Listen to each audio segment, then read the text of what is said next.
Now, I'm all about the bullshit and the laughs and giggles. The exact person that you can blame, if you want to blame somebody for the housing situation being messed up, I'll give you a hint.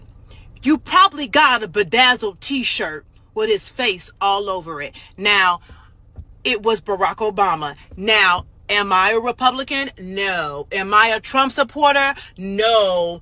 But do I have information? Do I have first-hand accounts of what went on? Oh, yes, I do. So stay tuned. Welcome back. If you have been following this channel, you realize recently have put out a lot of videos where people come on the street, do videos, post, complain about housing issues. Not only in America, I have seen this happening in Canada, in fact, a lot of countries. But this clip is specifically the United States. This lady put out a 5-minute video going details to explain and putting the blame on Obama, Hillary Clinton. Sometimes people have real information pertaining to this, but they are scared to speak up. This is a broker. She has been doing this for a very long time. I saw this. It is important we take an exclusive look into this video where I'll react, share my thought pertaining to what I've done in the past concerning this. If you have not subscribed to this channel, please endeavor to do that. And if possible, why not share out this video? I've been seeing a lot of videos on Instagram and TikTok of people talking about the cost of housing being out of control, the cost of rent being out of control. Now, I'm all about the bullshit and the laughs and giggles, but check it. You're talking to a very accomplished real estate broker. I'm a broker in 17 states, and I actually represented Fannie Mae during this infamous real estate crash for the state of Georgia. Am I a Republican? No. Am I a Trump supporter? No. But do I have information? Do I have first-hand accounts of what went on? Oh, yes, I do. So stay tuned. During the infamous housing crash, there was a thing called the Protecting Tenants Under Foreclosure Act. If you were in a property and you were renting it, you were able to stay in that property. If you were a homeowner and you lost a property, you were allowed to rent that property and be able to stay there, ironically, for about 2 or 3 years, so that you could get yourself together. So if you were one of the 8,000 homes, you probably had me come to the property and negotiate a rent with you and manage the property while you were there. Now, in a lot of instances, these tenants and sometimes these homeowners, after a year or two, were able to gather their finances and they were able to want to purchase the property. That sounds logical. So after about a few hundred offers would always be denied, I'm on a conference call and I ask and I inquire, why are we not allowing these people to buy their homes that they've been living in? Like, why are we doing that? You want to know what I was told? By Fannie Mae. I was told that they have direct instructions to not do that. And so do you want to know what happened sometime later? They were pooling these properties in pool sales, and you had to have between 10 and $50 million in escrow in order to bid on a house that somebody was living in that was $60,000, even though that family were offering $60,000 cash to buy their home. But who would have that type of money, Summer? Who would have that type of money? Because it ain't nobody up here in the A. Oh, I'll tell you who had it because I represented them. China, South Africa, Australia, hedge funds from outside entities. I had no idea that America was for sale. And the Obama administration totally is the one that put it on the market. And I said, this is going to harm Americans.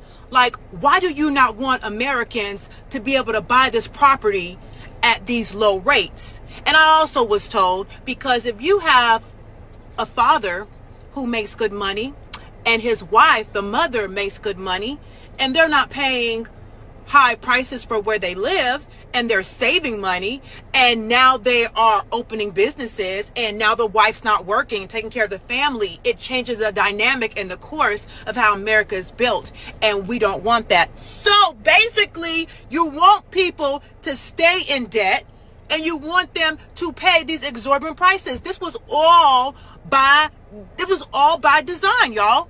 By design. So anyone that listened to me during that time, think back, Stitch's video. If you was one of them people, I told everybody, there is something up. Will you please buy whatever property you can? I don't even care if you like the bitch. Buy it. I did the same thing. I bought a house for $100,000 and it's worth $415 today. It's not even the normal rate of inflation. So I was right that something was amiss. So ask yourself, did you know that about 30% of real estate is owned by outside entities? These hedge funds. The reason why you can't find a house is because they're coming in. I believe you heard how I did a couple of videos on this topic. Some women actually have idea on what is going on, but they are scared to speak up. This lady said, I don't want to talk about politics. I just feel frustrated that I'm working. I'm really earning high, but the cost of living, housing is really a big issue. I can't be able to afford a house, like a comfortable home, that she's living in a small portable. When I look at that video, then she made it clear that she is not ready to talk about politics. She's not into that. If you want to solve an issue, this is how it is done. You should be able to call out the people that are putting you through that situation, not staying silent. In the name of, I don't want to talk about politics, be able to speak up, expose them. This really made it clear. I'm not a Democrat, I'm not a Republican, so don't come after me. Because if you identify her now like a Republican, you say, oh, she's doing this because she want to put side on these people, but she's not into any of that. Imagine bringing in people from different countries to buy up some of these properties, then people in your country are suffering. They made everything very expensive to the expense of people that are into that country. It is not only the United States, there are a lot of countries that are doing these mistakes. I don't get the point why they are doing it that way. Years ago, people with a lot of money, from different countries flee in, bought some of these houses. Now, you have a certain amount of money, you are not able to even get a small one. You are suffering. She called out Obama that Obama did this. She witnessed it because she was into that business, observing, what was going on. I'm actually impressed, when I saw this video because when I saw that trend going on TikTok, where a lot of women are coming out to cry, it is a trend. A lot of videos are surfacing pertaining to this, where they come out to say, I'm working $15 per hour.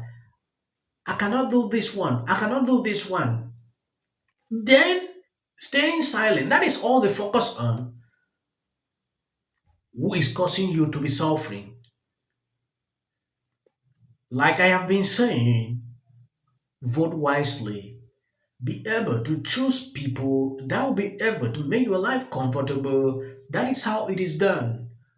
Don't go and vote for people that at the end of the day you are crying.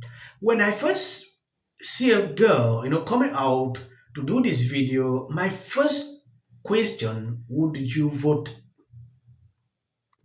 If you are able to tell me I voted for Biden or Obama, then you should not cry because of the decision you took. Or it is high time people realize, take wisely decisions, in situations like this.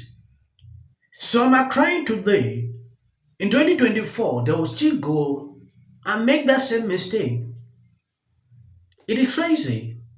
Thank you guys for always been there sharing out my videos. God bless you abundantly.